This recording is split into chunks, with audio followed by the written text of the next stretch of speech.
And we are back. It is a special edition of Orange and Blue Today here on Denver Sports Tonight. Denver Sports, 104.3 The Fan. Cecil, Lammey, Andrew Mason to talk about, what do we always talk about on Orange and Blue Today, Mace? We talk about Bo Nix, this time coming off a bye. Any sort of new wrinkles? You know, we haven't seen the best from Bo Nix. We actually saw him struggle against the Browns at times. What kind of wrinkles, renewed vigor will we see from Bo Nix coming up Sunday against the Colts? We can argue we haven't seen the best in the last couple of games heading into the bye, starting with that Raiders game when they went with a lot of heavy fronts to try to get the Broncos out of the rhythm and timing passing game that completely diced up the Atlanta Falcons when Nix had that game and that stat line that no rookie quarterback in NFL history has ever had. So some of this is just adapting. When you're a young quarterback and a book starts getting written on you, how do you counter the moves that are made to take away your strengths? And in particular for Bo Nix, take away the strengths in terms of short to intermediate, getting on rhythm, staying on schedule. And this game, it certainly presents some interesting challenges because the Colts can get pressure on you up front. Mike McGlinchey probably knows better than anybody about how much of a force of nature DeForest Buckner can be up front for the Colts. So you might be looking at a game, Cease, where maybe it's like the Raiders game where there's some heavy fronts, pressure up front, and how many of those downfield shots are you hitting? And if you can be effective, you figure out another path to the same destination, which is success. Yeah, it's success. I actually think maybe we might see a little bit more of Bo Nix running. The only reason I say a little bit, Mace, is because he barely runs anymore, which I think is his progress as a passer, but also now against the Colts team. You mentioned DeForest Buckner. We actually have a McGlinchey clip. If you want to play it, give me the high sign here. But I think maybe a designed run or two, again, more than we've seen, not 10 for 75 like the Saints game, but maybe a designed run or two, help keep that defensive line true. Well, dig this, Cease. He had 75 yards on the ground against the Saints. He doesn't even have 50 yards on the ground since then. It's got 49 over the last 6 games. So it's funny. We were sitting there in October talking about, is Bo Nix becoming a legit dual threat quarterback? Because, of course, he had 61 yards 4 days before that Saints game against the Chargers. And that's gone out of his game. It's not that it isn't there if it needs to be. It's that he's evolved and grown as a pocket passer. But now I think we're in a spot as teams adjust to what he can do best, to where if you want to discombobulate them, then you've got to be able to have the threat of the run. In Vance Joseph, we'll get into the Colts later on and the Colts offense later on, Cease, but Vance Joseph talked about the stress that gets put on defense, and especially on the safety, when that quarterback can take off and run. He was talking about Anthony Richardson, but Bo Nix can put that same kind of stress on defense too if he takes off and runs occasionally. Yeah, Bo Nix can do it. We'll see if he does it against the Colts. We know that Garrett Bolles, my goodness, Mace, so happy for Garrett Bolles, right? With a 4-year extension, getting his money, getting another, proven contract here for Garrett Bolles. Maybe not a shock because it was the bye week when the process started. I believe Bolles said it started on the Tuesday right after the Browns game. But here we are before the next time the Broncos played, and they have locked up their left tackle. So to protect Bo, we've said it on Orange and Blue Today forever. Don't create a hole where you don't have one. Right. Because this team, it's still developing. And while you feel much better about this roster than you used to, you know something? It's still a team that goes into offseason with some items on the shopping list, some that are more urgent than others, some that are over the horizon needs, like taking a look at that defensive line where almost everybody has an expiring contract coming up either after this season or after the 2025 season. Zach Allen's coming into his contract year next year. So what's your plan there? So you have defensive line you have to consider. I think you also have to consider safety depth. You have to consider inside linebacker with Alex Singleton coming off the ACL in the final year of his deal. And then, of course, on the offensive side, running back, tight end, and maybe you're looking for still another dynamic element at wide receiver.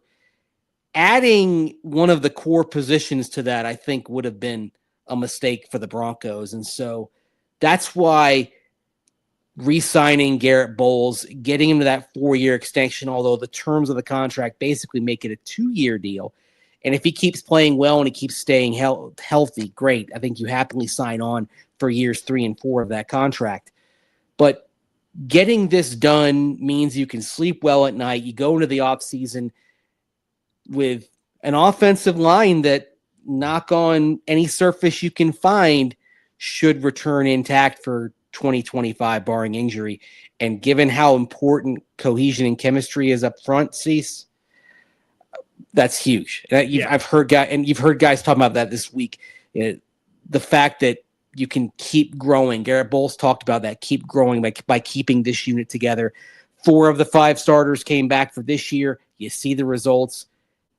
Everything goes well injury-wise. All 5 coming back next year. So as well as this offensive line is playing with good health, can be even better next year thanks to Bolles being back.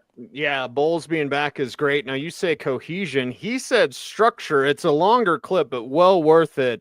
In talking to Garrett Bolles this week, he had a lot to say about the structure that he thrives on. That structure, I thrive off of structure. I really do. And I think Coach Payton does a phenomenal job here with the structured program, the way we run practice, the way our schedule is, the way we eat, the way we train, the way we travel. Everything's the same thing every single day. And you can get in a rhythm, and you can get in, what your game plan is and what your day-to-day is, what you're going to do from day to day. And I'm not saying that's not how it was early on, but, it was just different. It was more clutter and, different things, we were going through and, all the distractions from, ownership to, different GMs, different players, different quarterbacks. And everyone was talking about us, that we need to do better. And, this whole city, wanted us to thrive. And I think I just put a lot on my own shoulders because I needed to do better. And a lot of it, I was causing a lot of problems with just the way I was playing, and I needed to fix it. And so, the structure is what, eliminates those distractions. And, you just got to focus on yourself. You got to focus on the team. And, this team's great.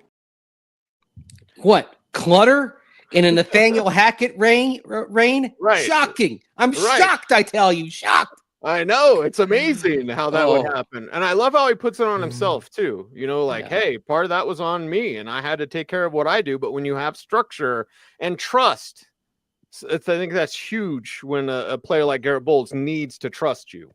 Yeah, and it's beyond the coaching staff as well, because he certainly had the trust and the positive environment for him when Mike Munchak was coaching the line during Vic Fangio's 3 years as head coach. So that was where Garrett really started to round into form to where he could be a viable long-term option. Remember, after those first 3 years, including the first season with Mike Munchak as his line coach, Munch had a lot of work to do on Garrett Bolles. Oh, yeah. And it wasn't all done after that 2019 season, to the point where when the Broncos had to make a decision that following offseason about the 5th-year option, John Elway said, nope, not picking it up. Basically forced him into a contract year 1 year early. And he responded with the best season of his career up to that point. The structure, it's organizational structure. It's more than just kind of the offensive line. More than just the coaching in there. It's everything Sean Payton tries to do, and it's the routine that the players are in. Think about in practice, how often we hear the players talk about, today's 3rd down day, today's red zone day. Right. They arrive for work on Wednesday knowing what those next 4 days are going to look like, how they're going to be structured. That's ideal because then they can plan everything else they need to do around the consistency of that. Jaleel McLaughlin can plan his study sessions that begin at 5 a.m. around knowing exactly when everything else is going to happen that day. And Bolles, for somebody who grew up in a really tough situation, this is someone who in Denver and now with Sean Payton has found kind of the structure he's always craved. I think at home he had has a great environment with Natalie, who he married before he even became a Bronco, and that part of his life was clearly providing the structure and place for him that he could thrive. But there have been times here where it wasn't always that way when he went to work. And now he looks around, he sees a coach who has steady hands at the wheel, ownership that has steady hands in control of things and make sure that the resources are there to hand out all these millions of dollars in guaranteed contracts this year as well, but also taking care of all the things that players want to see taken care of. It's no wonder he feels right at home. And he flourishes when he feels right at home. When he can trust and when he feels love, that's what Garrett Bolles flourishes. And I do say, as we'll wrap up the Bolles conversation here, Mace, I almost felt like he was piercing his eyes through me. And I'll paraphrase at the end of his press conference when he said, "I thank you guys for doubting me." And I was like, great. And that's the story you want, man. When he wasn't playing well, we'd talk about it. Certainly, I know Mark Schlereth had some things to say about that. I think we all did to a certain level, holding number 72, it became a thing, but he used it as fuel, not as something to, hate people for, but just to go, hey, thanks. Because I heard it. We all remember that game in 2019 against Chicago when the penalties stacked up, and there should have been another one, but the officials called it on somebody else. Yeah. I mean, think about that for a moment. And that was something that Stink procured right after that in gathering that, that was another hold on Garrett Bolles, but it was so bad. And the crowd was reacting with such vitriol and hostility that it was saying out of sympathy, okay, I'm not going to call it on somebody. It was 4 penalties. One was declined. The others were accepted in that game. I think it was, I believe they called the one that was not on Bolles. I believe they called it on Ron Leary, if I recall correctly. I'm sure Ron was happy about that. Yeah, I'm sure he was thrilled. He was always such a pleasant and chatty guy in the locker room. Of course, always and forever. But we're happy for Bolles, man. Yeah, we're happy for him. Just the journey that he's taken and to be here with the Denver Broncos where he wanted to stay. It's simply fantastic. What else would be fantastic is if against the Indianapolis Colts, who allow almost an average of 150 yards a game rushing, can Jaleel McLaughlin get going as the lead guy? I'm not saying 100 yards, Mace.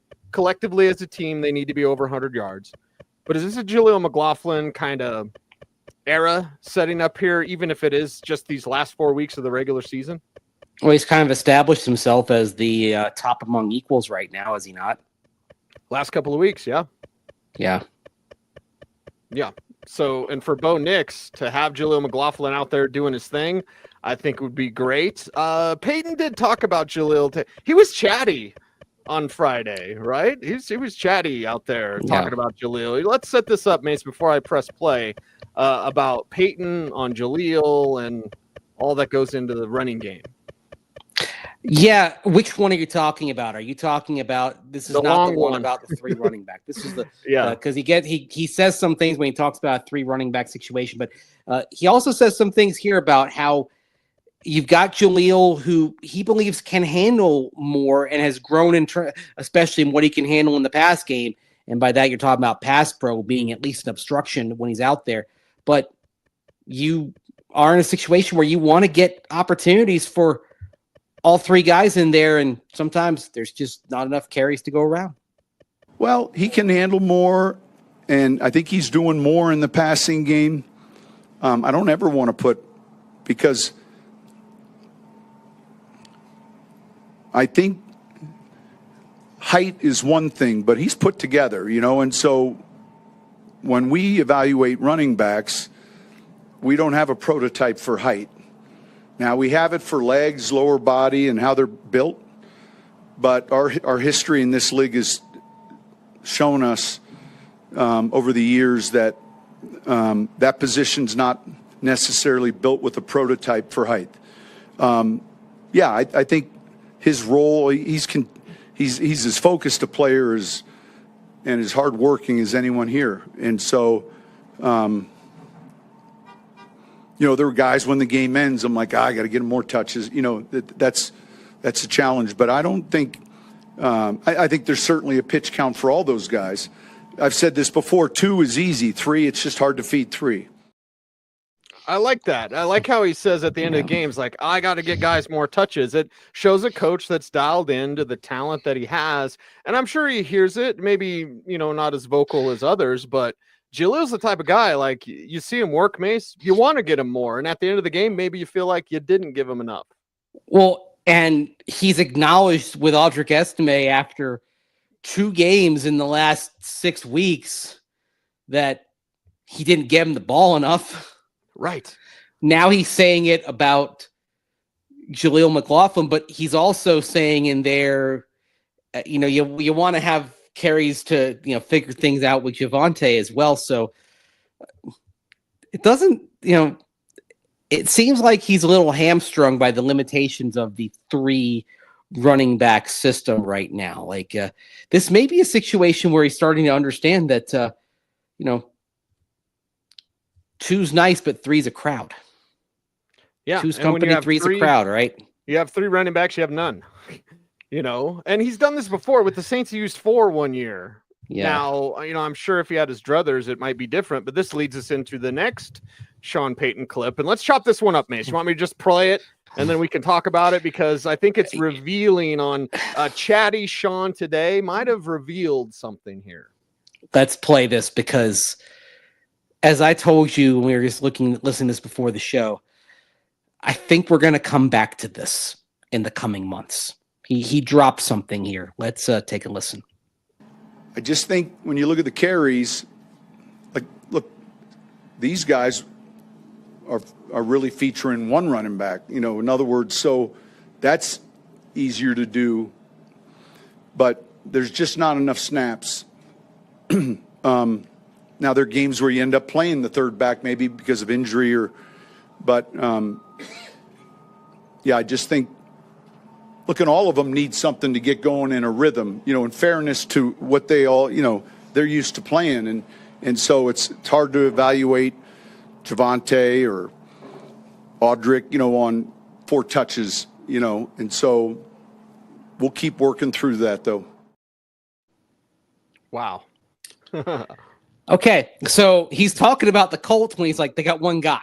A pretty good Jonathan guy. Taylor. Yeah, really good. The alpha and the omega of the Colts offense. And if you're a Broncos fan, you breathe a sigh of relief that the Chiefs did not take Jonathan Taylor back in 2020 as someone who resembles myself thought they should. Hey, that'd be real nice. But Pat Mahomes said, you got to have Clyde Edwards-Helaire. Jonathan Taylor might have meant another Super Bowl for them. You know that. Oh, yeah. Oh, yeah, for sure. And they would be structured so differently because he's the type of guy you could lean on. And Sean, in saying that, it was almost there was a longing in what he was saying, a longing of like, I kind of want that. I want that, And I know Kamara had Mark Ingram there as well, but he had that in New Orleans and he sees what the Colts can do when that guy doesn't need to come off the field. And then there's no case to be had about rhythm. Because he brought that up. It's hard to judge Javonte or Audric on 4 touches. He ain't lying, but you don't have to worry about that if you've got 1 stud running back. That you just put that back there and okay, he's the guy. And or if you've got 2 because you point to Kamara and Mark Ingram and how well they work together, like back in the 2017 season, for example. Kamara had 1,554 yards from scrimmage, and Mark Ingram had 1,540 yards from scrimmage. They were 14 yards apart. They were both Pro Bowlers that year. And then Mark Ingram missed some time the following year, and Kamara kind of picked up the slack, but you still had Kamara with nearly 1,600 yards from scrimmage and Mark Ingram with over 800 yards from scrimmage. So you can do it with 2, and then it gets to 3, and it becomes, okay, how do I figure this out here? Then it's like, okay, it's a game of matchups, it's a game of situations, but it also becomes a situation where you've got to be able to pivot on short notice. And then the other thing that goes into it is the preparation. If you're going with the hot hand approach, that means when you're working on certain plays, you got to work. You either got to work on them with all 3, or you run the risk of saying, okay, we have this package here, but Audrick's my hot hand, but Audrick hasn't worked in this package in practice. Then what do we do? It's the complexities there multiply on you really fast when you're trying to feed all 3 mouths rather than just 1 or 2. Yeah. And with them all being so different, maybe Javonte and Audrick are a little bit closer, but Javonte is such a fine pass catcher out of the backfield. He's proven that this year, with better passes thrown to him in the backfield. He's not having to reach for the dirt to get those passes like he did last year. Sorry, James Merrillatt, but that's what happened. Like Javonte is a well-rounded back. He's not getting much done as a runner. Sorry. Jaleel is working better in space because he's being more patient now, and he's an electric receiver if you get him the ball in space. And then I think Estime is probably the more limited one, Mace, just because, he has not yet proven himself as a receiver in the way that Jaleel has and Javonte certainly has this year. Yeah, and although it's interesting, like with Jaleel, like his reception total, 31 last year for 160 yards. This year he's at 17 catches for 47 yards. So I think maybe consciously there's a need to set him up maybe a little bit better than the Broncos have. But as that's happened, he's also become more effective on the ground. And we're talking about the last couple of weeks where he's got 128 yards on the ground. Hey, if Jaleel's averaging 64 rushing yards a game, if he'd been able to do that all year, you'd look up at the end of the season and say, wow, that's a damn productive running back. And oh, by the way, when you look at these running backs and you sit back and just look at something as simple as yards per carry, you've got Jaleel for the second straight year with a healthy yards per carry average. He was at 5.4 last year. This year, a little bit off of that, but still a pretty healthy average of 4.6. And then you have sitting at 4.7 yards a carry, Audrick Estime.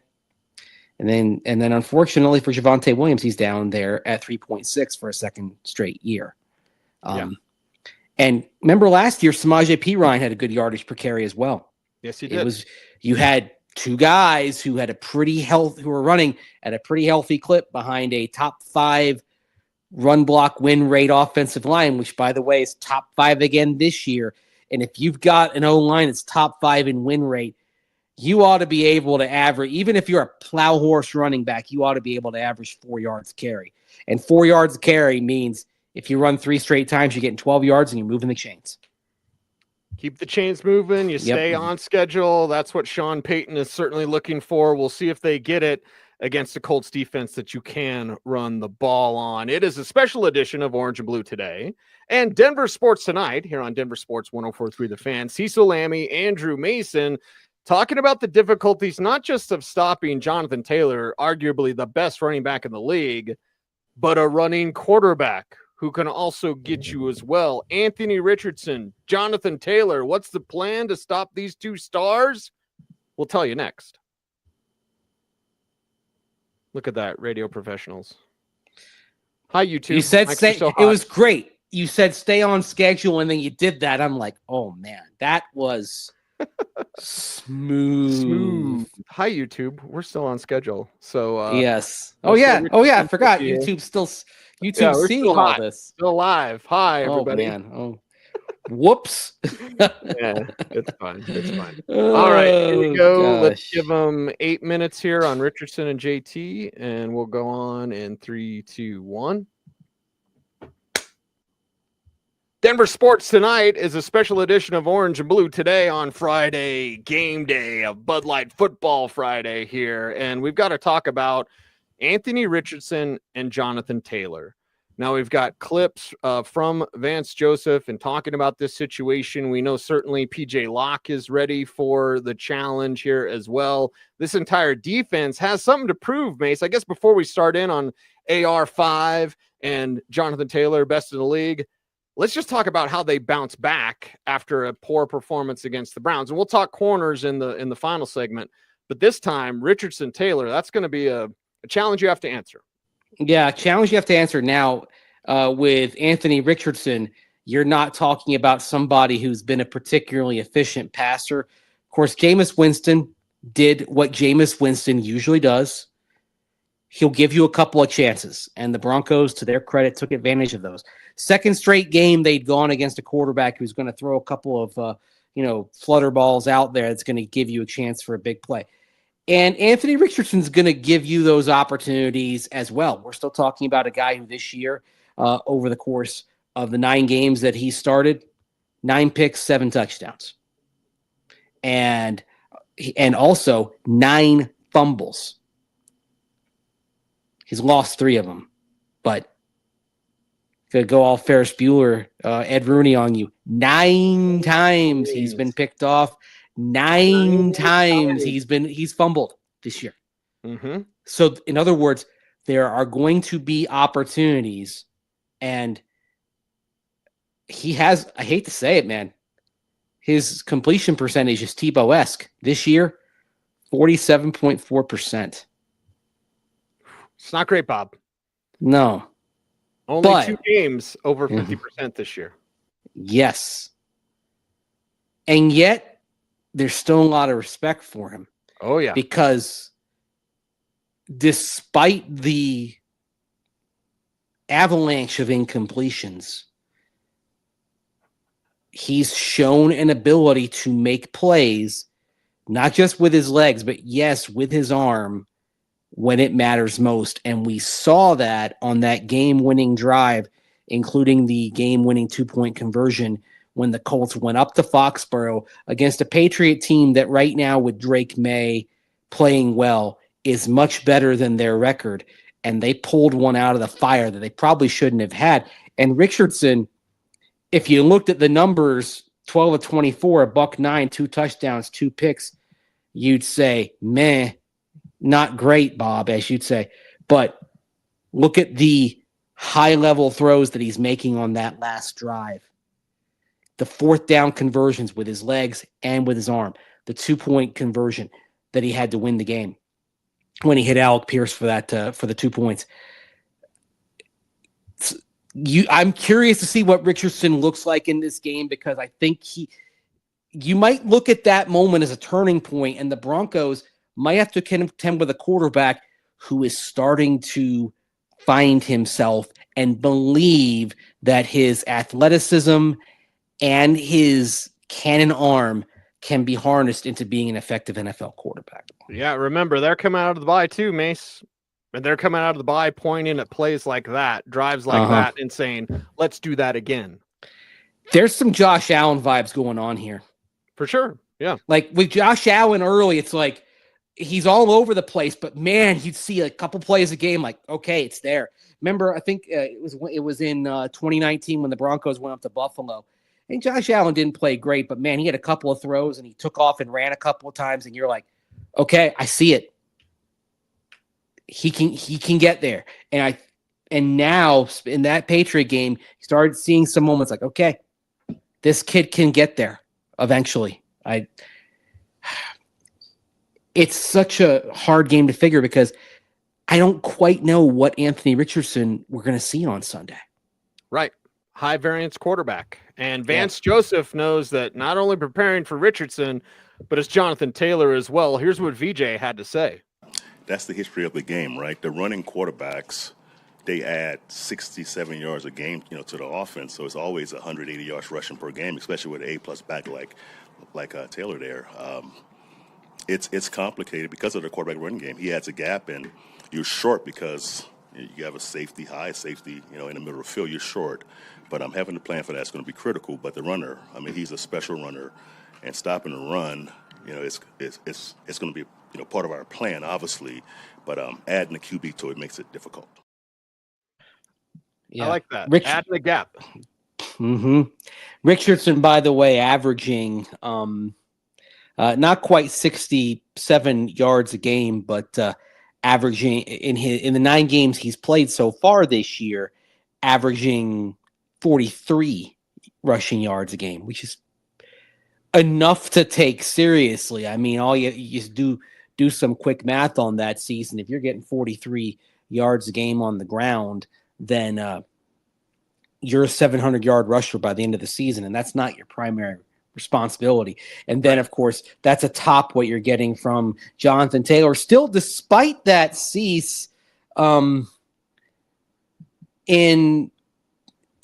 recent weeks, in 2 of the last 3 games since Richardson came back into the starting lineup, the Colts held below 100 rushing yards by both the Jets and the Lions before bouncing back with a $144 in New England. Right.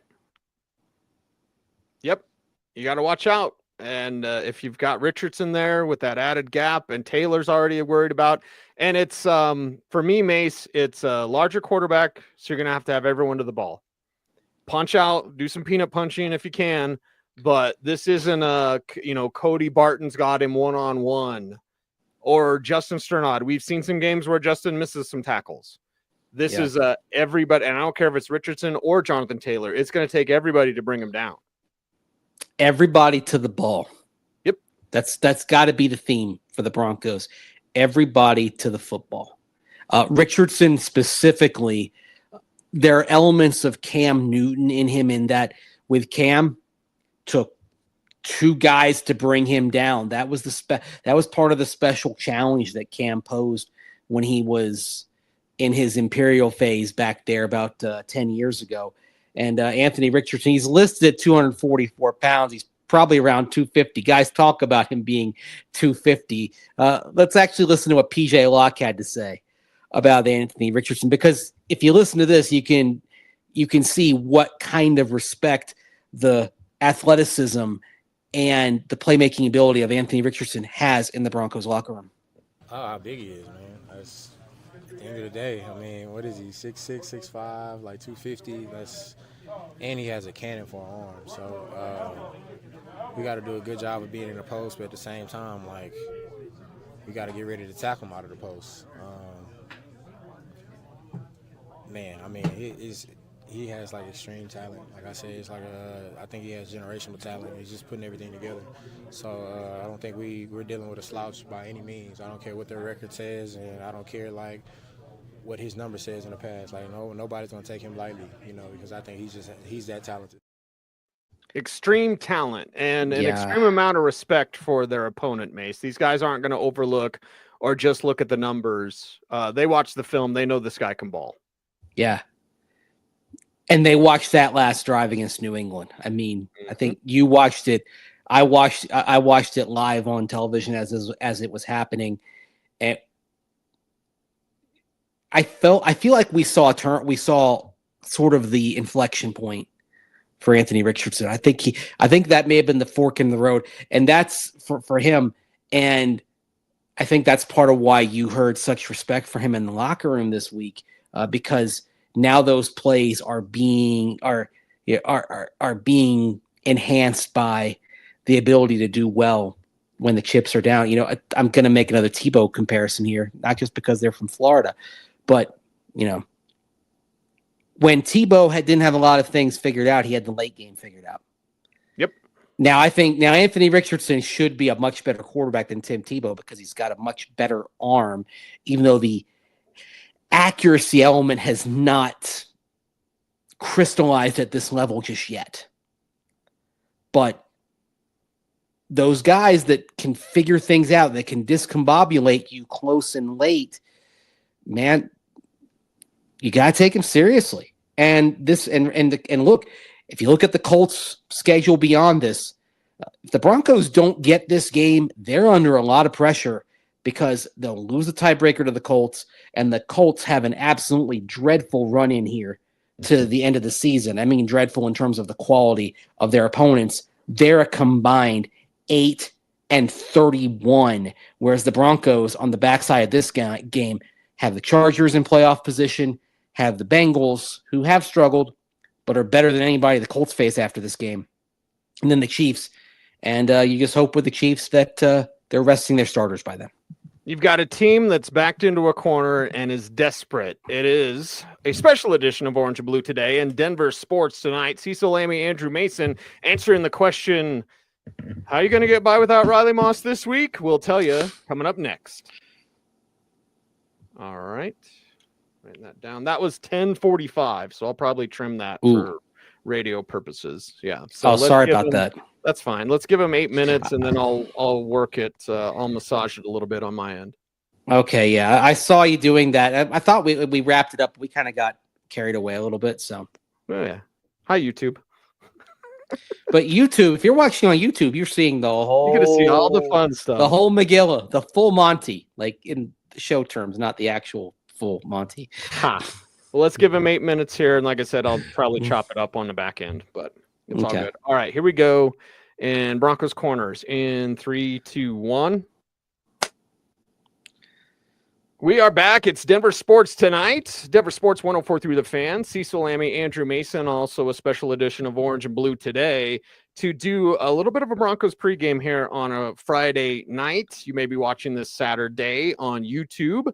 But let's talk corners, Mace, because Levi Wallace was very stand-up in the locker room this week. We definitely have some Chris Abrams drain to get to, but I know a lot of Broncos fans are just wondering, maybe even with a little trepidation, what are they going to do this time without Riley Moss? Yeah, well, Levi Wallace answered questions, said it was the worst game of his life against Cleveland, going against Jerry Jeudy primarily. I don't think anyone who watched that game would disagree with that. And it reached the point by the end of the game where Levi Wallace was out, Chris Abrams drain was in, playing the last dozen or so snaps of the game. The question now is, what do you do here? Because there are multiple things at play. First of all, Levi Wallace, when you started this process this season, was neck and neck with Riley Moss competing for that job before an injury struck in training camp. So Wallace has a body of work and he's got experience. And another thing is, do you want to simply jettison a guy permanently from the lineup because he had one bad game, one admittedly bad game on his part? Like that matter. There's a little team building thing that kind of goes on with this as well, because I think you have to weigh that, especially when, players talk, agents talk. Do you want to be that team where you have a veteran guy who had one bad night and then all of a sudden, gone? I don't think Sean Payton wants this team to be like that, which is the reason why I think we'll see Levi Wallace out there playing extensively early on Sunday, but maybe having a short leash. Well, and it's a short clip, but we got to play it because VJ talked about Levi Wallace, and I think his succinctness is kind of tells you what they think of Levi Wallace. Yeah, well, I think Levi, obviously I didn't call a great game if he didn't play a great game. So, it falls on me first. It's never on the player. It's my job to make his job easy. There you go. Put it on himself. That's also another thing that good coaches do. Yep. Took responsibility for that. So stuff y'all like out there that's may why be nervous, but Vance Joseph put it on himself. And that and that sort of response sounds like somebody who, while encouraged by the development of Levi Wallace, and we can actually play that, or Chris Abrams drain, pardon me, and we can play that clip in a minute. I was encouraged by that development, but ultimately, at least publicly saying, "Hey, that was on me," and if it's on me and not on you, then you're going to be back in the lineup. That's we're piecing things together, but that's I think the suspicion that I have is that we'll see plenty of Levi Wallace on Sunday. Yeah, and the Colts have a trio of receivers to worry about. PS2, perhaps mostly on Michael Pittman. We'll see. Josh Downs is the big play receiver, and it looks like he's healthy enough to play this week. Alec Pierce there as well as a trusted target. We haven't even talked about their tight ends, but don't think that Levi Wallace won't get targeted. I mean, I'm sure that's what the Colts are looking at, and they're saying that's part of our game plan. Attack him when he's out there. Yeah. Tell Anthony Richardson, don't go at Pat Surtain. Go in other directions. But that can be easier said than done for a young QB to stay away from a guy. And, think back to all those years when Champ Bailey was flourishing and how he made young quarterbacks his own personal hand puppet quite often. There's another word we could use there, but we won't. But yeah, a corner like Pat Surtain, he could work you if you try to put the ball in his area code, if you will. Yes, exactly. Make him pay. That's what the great ones do. The great ones make you pay for that. Yep. So Surtain's definitely that. What about Chris Abrams-Drain?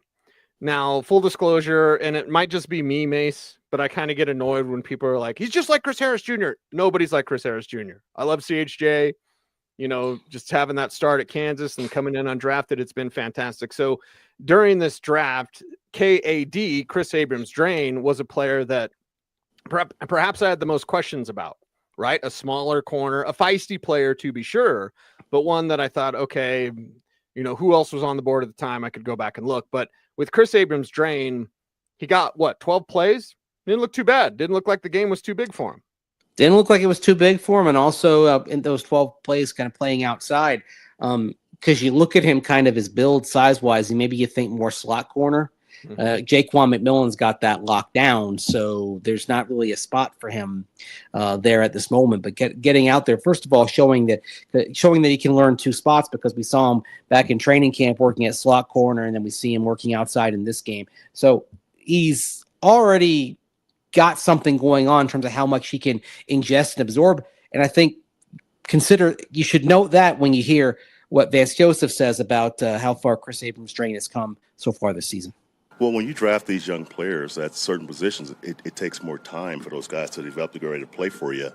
Obviously, corner is a position where if you're not ready, it could be bad, a bad deal for you. But he's practiced well. He's smart. He's engaged in meetings. He's ready to play. He competed well on Monday night. So the more he plays, the more he'll improve. Smart, engaged in meetings, competed well. It's a good sign long term, but the smart in particular goes to somebody who's cross training both inside and outside right now. Mm-hmm. And maybe with a younger player out there, because again, not making excuses for Levi Wallace, but that final Jerry Jeudy touchdown, he passed off to safety help that wasn't there. So maybe if there's a rookie out there, you're a safety, like, I've got to make sure that I help cover for that guy. Levi Wallace is a veteran. You might think, oh, he's got it, and then he didn't have it because he thought you had it. So we'll see. Communication is key in everything, and I think in this game it is as well. Well, remember the last game you played part of it without Brandon Jones back there in the secondary dealing with a groin injury. Yep. Good news for Brandon Jones and the Broncos. Full practice on Friday, not listed as questionable or doubtful. So Brandon Jones back, ready to go. It's one of the reasons why we were talking earlier in the show about draft needs over the horizon. I think, I did mention something about safety depth. Wouldn't be surprised to see the Broncos go back to that well again sometime, either late on day 2, early on day 3. Well, you hear that sweet Ronnie James deal, that means we're out of here, and we thank you very much. Hey, check out our YouTube channel, man. We're going for 16,000 subscribers this year. We're almost there, so thanks for helping us out in that. And we appreciate you for doing that. Thanks to Dante. He's the man in the box. And if you are listening on the Fan, maybe this next part won't make sense to you, but watch us on YouTube and it will. Mace, how do people help us out on YouTube? Like, comment, share, subscribe, hit that notification bell. So that you never miss a vid. That's right. He's Andrew Mason. Follow him on all the socials at Mace Denver. I'm at Cecil Lammey saying OBT's BFD. Thanks, Denver Sports Tonight. Thanks, Dante. Stay tuned. And would you please stay frosty?